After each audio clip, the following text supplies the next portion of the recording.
Hey guys, thanks for joining today. I'm Sri Lankan Sammi, retired in Southeast Asia. Welcome to the show. We are going to talk about what it is that I have done in my life in jobs and why I can never work a real job ever. Because I've never worked a real job. I never worked an office job. I've never worked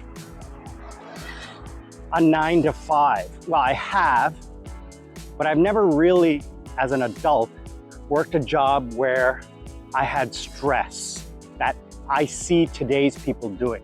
And for the last 20 years, I've been a freelancer. It's been so rewarding. Join me, why don't you? And let's talk about the realities of working in 2025 and a little bit about me. See you right after this. Hey, I'm Sri Lankan Sammi. Let's talk about life after 50. Real talk, no BS. How I went from Canada via South Korea to now chasing my forever home in Southeast Asia. Join me for this next chapter. So guys, welcome. It is a beautiful, beautiful Friday morning, in Sri Lanka.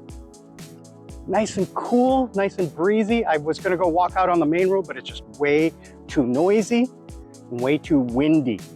So the microphones are just gonna be all over the place. I wanna say thank you to everyone who is joining, liking, commenting. Oh my gosh, the comments are so constructive. I love it. I'm trying my best, guys, with the sound. I'm trying my best with the music. I'm trying my best with the graphics, but I have to do what I have to do to get the channel to where I need it to be. And let me tell you something, the analytics are wonderful. Thank you so much to every single one of you who is watching. And join me, why don't you, on the live streams on Wednesdays and Sundays, Wednesday night and Sunday mornings, where we can talk together and we can discuss things that are of interest to you. And you can ask me questions directly. Join the community, why don't you? Today, we're gonna talk about my work history. Why could I never work an office job? And why I can never go back to working the job I used to. So, I've had a lot of jobs, but I've had one career. In my life, you know, as a teenager, I worked at a fast food place, I worked at an amusement park, I worked as bartender, I worked as a factory worker making wooden blinds. I worked in a plastic factory. And every time I did one of those menial jobs, I always got promoted to a managerial role because I was a go-getter. I saw things, I said things, and I did things in a way that the leaders saw potential in me. But I never really took it to another level because I hated the job. It was mind-numbing. It didn't engage me. I remember I was working the overnight shift, midnight till 7 a.m. or 8 a.m., 11 p.m. till 7 a.m. or 8 a.m.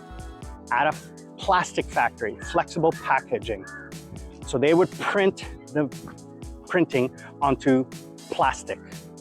And that plastic was the container, like a juice box or, you know, whatever. And so my first job, because I was new, was cutting butcher wrap. That's the brown, beige wrap that's used on meat. So I would take it off the shelf on this big roll using a forklift, a mini forklift. A push cart. And I would put it on the machine, and this big roll, I would cut it in half and then roll it into 500 meter or whatever designation rolls. Take those rolls and put them on a pallet. That was my job for 8 hours. So I had to look straight ahead at the counter because the counter was manual. This was 35 years ago. The counter was manual, so you had to stop it at the right time. It wasn't automated. Probably today it'd be automated. And I had to watch the meter. And right behind the meter on the wall, behind the meter was the clock. So that was hell, because you constantly know how long it's been. And it's just, it's brain dead work. So, you know, I did the job or whatever, and then I got moved to another job, and I did very well. And I was proficient. I didn't complain. I just did my job. And I did it well. I did it quickly. So the boss came in and said, listen, we need someone to do this on the other side of the factory, which was actually setting up the printing plates, which was a very complex job. And it took a long time to train me and get me up to speed and to do the work. But I worked by myself on the other side of the factory with nobody around. So it was great. Loved it. Foreman hated it because kind of knew that I was smarter than him. Because within 2 weeks, I'm promoted to this new job. And it turns out the boss, so fast forward, we're 25, 30 years later, where I'm in the airport going to Dominican Republic with my fiance to get married. And we're chatting up these people and you say, oh yeah, you guys should come. Are you going to this resort? Yeah, we are too. You guys should come to our wedding. We're getting married. They're like, really? Oh, they were young kids. And we were saying, yeah, come on.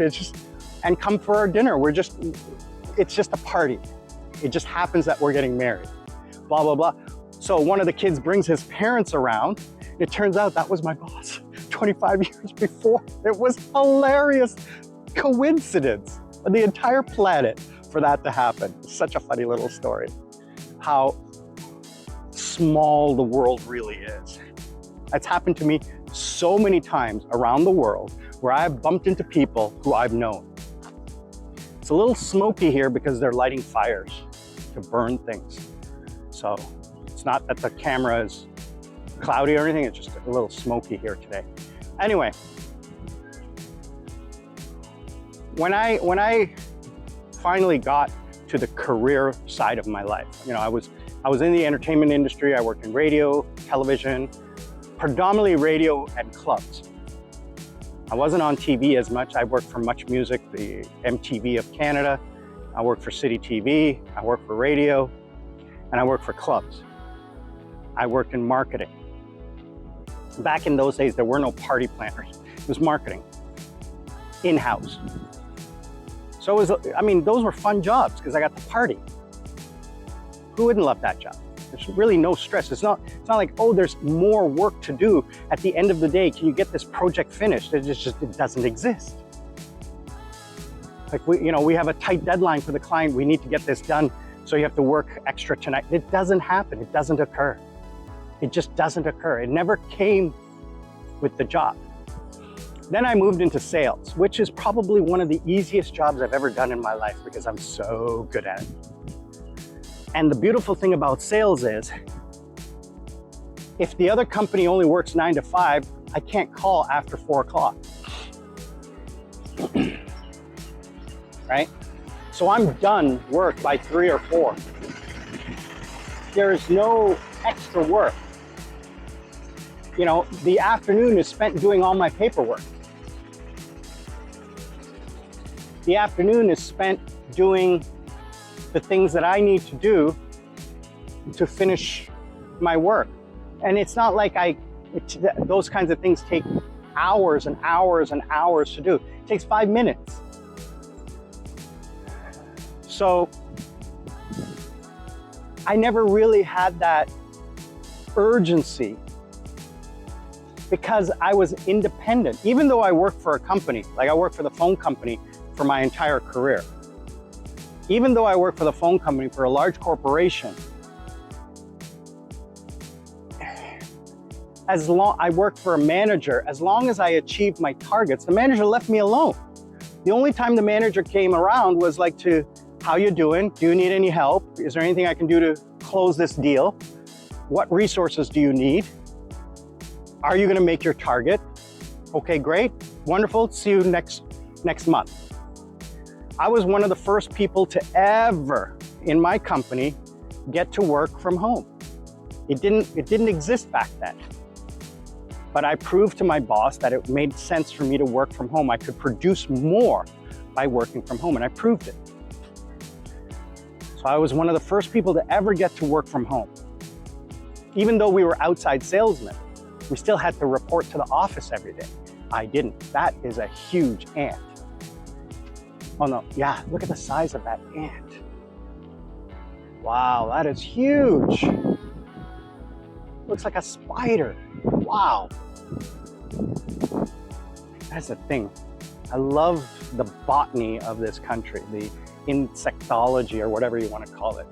It's so interesting. There's a plant here. When you snap it, your fingers close to it or you touch it, it closes up like a Venus flytrap. It's so cool. There's some in our yard. Anyway,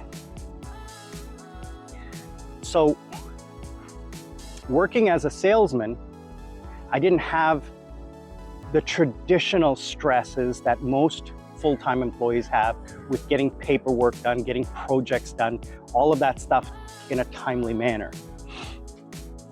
Relying on other people to finish their work so that you can finish yours. It just didn't exist. Everything was me. Everything was me. And then once I'm done my job, it's off to somebody else. I don't have to deal with it anymore. It's passed on to another team to complete the process. My job is to get the signature on the contract. Once I get the signature on the contract and I complete the sales paperwork, that's it. I never have to touch that again because the company wanted me doing one thing and one thing only, getting signatures. The more signatures I got, the more money they made. So my job was to get the signatures, not to process the orders. We had teams to do that. That was their job. They were wise in that way. They were smart about it. So because of that, I had no stress. Again, like if you did the job, my ex-wife said, I don't understand how you can call people and ask them to buy things. Because she had tried it. She had tried selling newspaper subscriptions part-time. She said she hated it. She like quit after 3 days because she couldn't handle it. And I said, I'm good at it. I'm good at calling people and talking to them and telling them what they want to hear. For example, let's say, I was a telemarketer back in the day and I would call somebody, consumer customer, it's evening time. Now the way the system was, it was a computer that was predictive auto dialing. It was dialing 10 numbers for 7 agents. So if you remember back in the 80s, you would get a phone call and it'd be dead air for about 5, 10, 15 seconds before somebody came on. That was a telemarketer because the computer would send the call once it connected to the next available agent. If there was no agent available, it would try to wait, but then hang up. So it's always dialing so that there's minimal downtime between the time that the agent hangs up and the next call comes in. Maximizing the workday. So I knew that. I figured it out psychologically because I thought of the position of the customer. What is the customer feeling? So by the time I hear them saying hello, they've already said it 3 or 4 times. So I said, oh, I'm so sorry. I had my phone on mute. I didn't have it connected. I'm very sorry about that. I'm looking for Joe Blow. Yeah, who's this? This is Sam from Bell Canada, your phone company. Oh, I'm not interested. Oh, wait a minute. You're not interested in saving money? What are you talking about? Well, that's why I called you. You are our customer. You're a customer of Bell Canada, right? Yeah. Well, I'm calling you to tell you that I have looked at your account and there's some potential savings to be had. So I'd like to talk to you about reducing your bill. Well, just reduce my bill. Well, I can't do that because it's your bill. I can't touch it without your permission. Well, I give you permission to do it. Well, that's not really how it works legally and emotionally. Wouldn't it be a nice thing for you to know that your company actually cares about you so that when these other companies call you trying to tell you that we're no good, you can say, well, Sam from Bell Canada called me and told me and explained to me how I can save money. Then I can make the decision whether or not I wish to go forward with it. It says, okay, well, what are you talking about? Now, see, they have an impetus and a reason to talk to me. It says, well, I noticed, and my trick was to be able to take a complex idea and bring it down to the lowest common denominator, something simple that we use every day. So I had this sales pitch called the McDonald's combo. So I said, listen, I'm looking at your bill, and I'm the expert because this is what I do every day. And I'm looking at your bill, and I want to make some advice to you. Give you some advice based on what I see and your usage patterns, because I have access to that. And I said, when you go to McDonald's, let me ask you a question. What do you buy? He says, well, I buy a burger and whatever. He says, no, what kind of money do you spend? Like, what do you buy? What package do you buy? Well, I buy the combo. I said, why do you buy the combo? Because it's cheaper. Because it's what? Because it's cheaper than buying it individually. Exactly. That's why you buy the combo. Now, let me ask you a second question, last question. When you buy the combo, you eat all the burger and you drink 99% of the drink. But do you always, every single time, eat 100% of the fries? He says, no, but it's still worth it, right? He says, yeah, it is. Even if you don't eat all the fries, even if you only eat 40% of the fries or 20% of the fries, it's still worth it, right? Yeah, it is. I said, that's exactly what I have for you. I'm looking at your account. You have to remember, this is a time back when we were moving from analog to digital, like rotary phones to touch tone phones. So the technology was developing and we were selling features like voicemail, call display, name display, touch tone, those kinds of things. So I say, look, you have call display and name display, but you don't have voicemail and you don't have call waiting. He says, well, I have an answering machine and I don't really care about call waiting. I said, okay, I understood. Has anyone ever told you that they tried to call you, but your line was busy? They go, yeah, it happens all the time. But it doesn't go to your voicemail because it's the machine attached to your phone. It says, yeah. It says, what if when you're on the line or your line is busy, that it would go to your voicemail. And then when you hang up, you'll see the beep beep on your phone telling you that you have a message that somebody tried to get a hold of you. Because aren't those calls important? Somebody trying to get a hold of you? He says, yeah. I said, well, I have a package. Okay, and you said you don't use it all the time. But like the French fries, if you use it just once a month, it makes it worth it. Okay, now it is $1 more than what you're paying for right now, but you get all of these features. Now here's one of the benefits of it. You can check your voicemail from anywhere in North America. Calling a toll-free number, you can access your voicemail. So you can know who's tried to get a hold of you. This is before cell phones and before pagers and stuff like that. So they were like, oh yeah, that sounds great, I'll take it. So I just turned a negative call into a $1 sale. Now, it wasn't really $1, but whatever it is, right? So I was making sale after sale after sale after sale. I was closing deals 90% of the time. I was doing so well that they actually took me on a training tour, 3-month training tour, and they paid me 120% of my sales to not make sales, to train other salespeople to do what I was doing.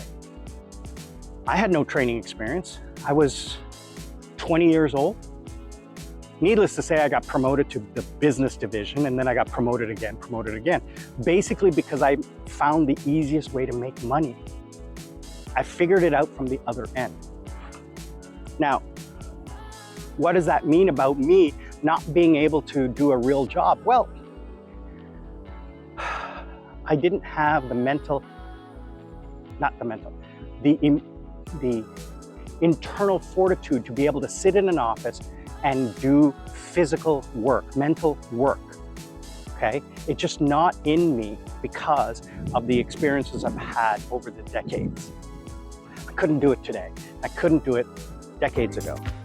Hey guys, Sri Lankan Sammi here. Thank you for watching the video. If you like what you're seeing, please think about subscribing and liking. Also, to help the channel get out in front of other people just like you, if you could comment, that will help the algorithm get it out there.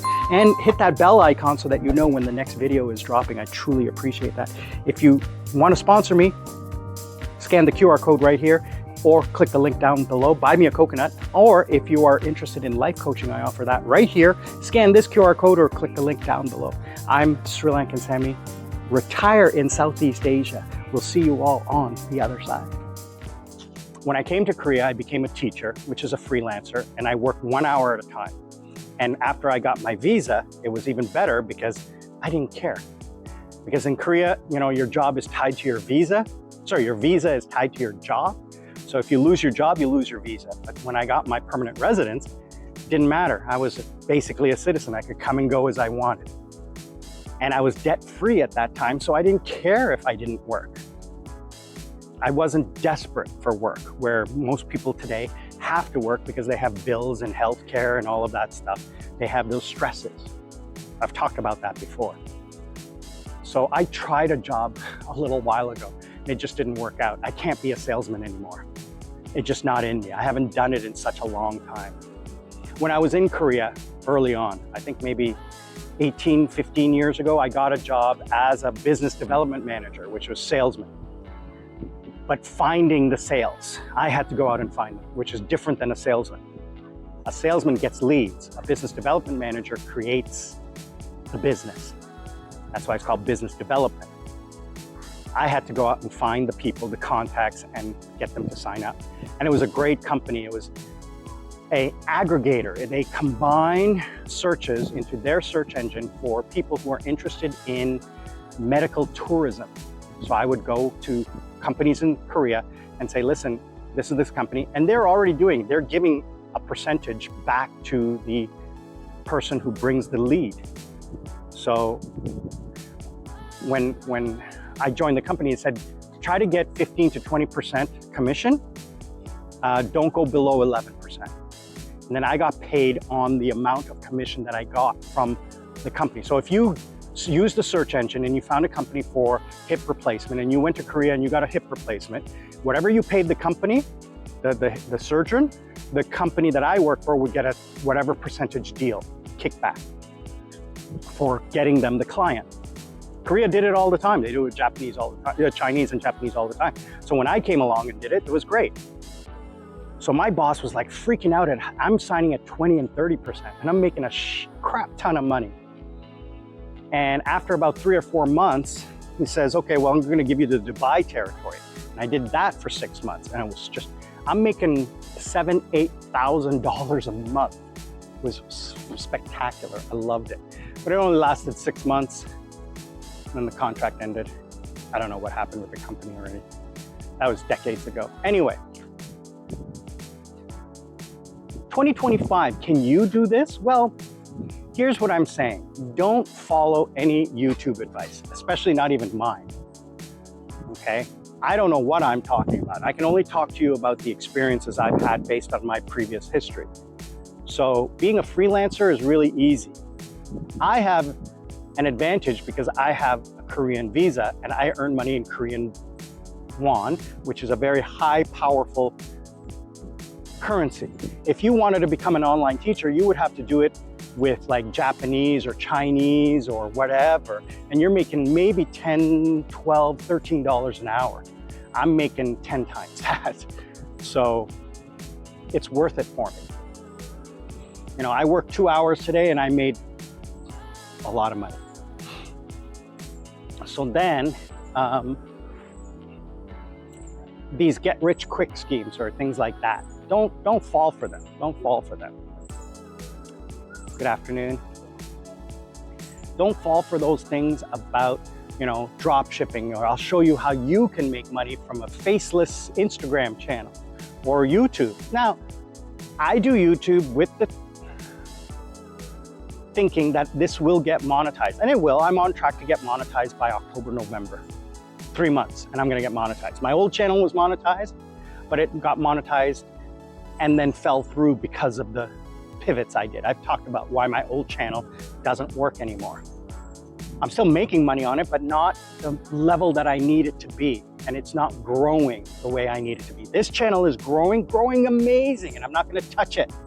I'm not gonna screw it up. I'm not gonna do anything wrong. I'm just gonna let you guys lead this channel. Every time you watch a video, YouTube puts that video in front of somebody else just like you.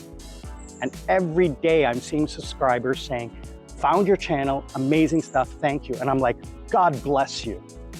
May your God bless you for taking the time to comment. I love it. But don't fall for this idea that you can become an influencer. It's not that easy. It's very difficult. Less than, Google it, how many percentage get monetized? I think it's 13% of YouTube channel. It's a lot of work, let me tell you. This one video takes me 30 minutes to make. Then I have to edit it, which takes another couple of hours. Okay, so 5 videos a week, that's 10 hours, 15 hours a week of work. And then the cost of cameras and everything like that. You know, so I manage it because I multitask. While I'm editing, I'm doing other stuff because I have 2 computers. So I'm editing and working at the same time. I mean, I'm teaching a class and I'm editing on the other side. Well, not editing, I'm like, editing requires uploading and downloading and transcribing and stuff like that, which takes time. So I'm just clicking over here once or twice and then getting back to the class. But don't fall for those things, especially not drop shipping or creating an Etsy store. That's all crap. If the internet made you money with creating an AI tool that used this AI tool to create any application you want, and you go and the tool costs like $5 a month or something like that, you're not going to make any money. They're making money from people like you who are paying $5 a month to join this AI tool. If AI tools could make you money, everybody would be doing it and everybody would be rich. If influencers were making money, everybody would be an influencer, everybody would be making money. Same thing goes for affiliate links, drop shipping, OnlyFans, those kinds of things. It's all crap and crap and crap.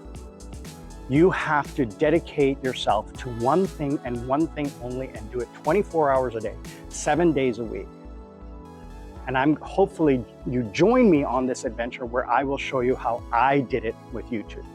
I've seen others do it, and I've seen others make money, okay?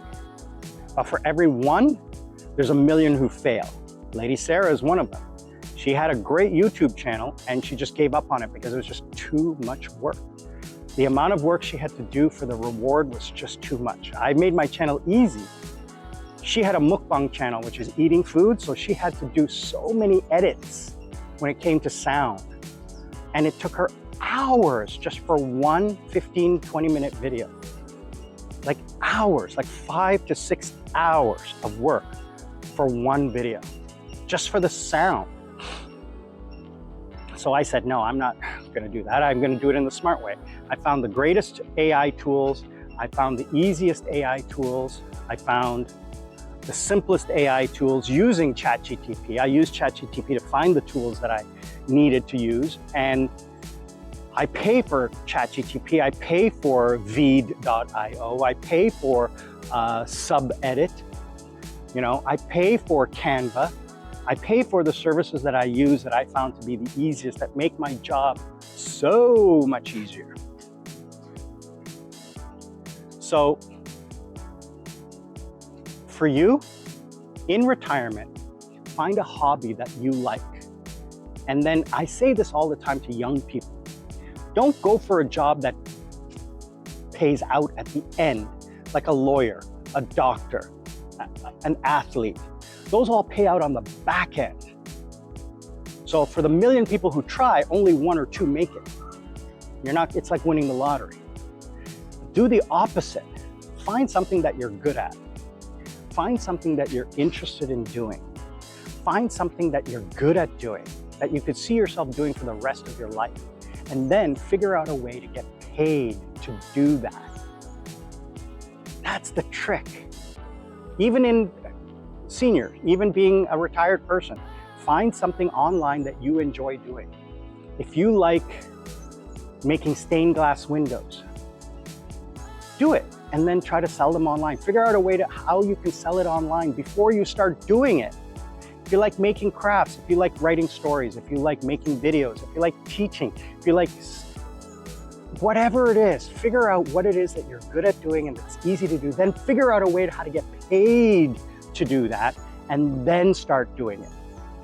Do the back end first before you do the front end. That's basically all I'm going to talk about today, guys. I want to say thank you again for joining me. I'm Sri Lankan Sammi, retired in Southeast Asia. Please remember, learn to live life. Don't let life live you. be super good to each other. Be super kind to each other, especially in our comments. Please be supportive. Please be kind. Please be helpful. And remember, we're not strangers. We're just friends who haven't met each other. I'm Sri Lankan Sammi, retired in Southeast Asia. We'll see you all on the other side.